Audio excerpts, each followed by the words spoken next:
राणीपुर मां सिंधियाना news network जे reporter कुर्बान अली मेमणो मूजिब ॻोठ सालारी सोलंगीअ में बरसात जे पाणीअ में भाउ भेण ॿुॾी फोत थी विया।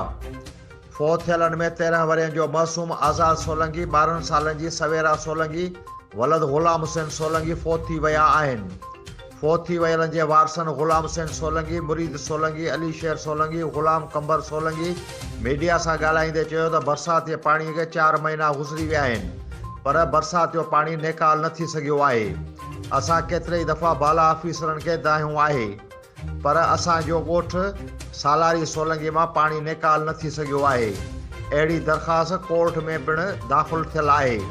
अॼु असांजा मासूम बचा जुदा थी विया आहिनि। असांजी FIR उन्हनि ज़िमेदार इंतज़ामिया ख़िलाफ़ कटी वञे ऐं असां सां इंसाफ़ कयो वञे।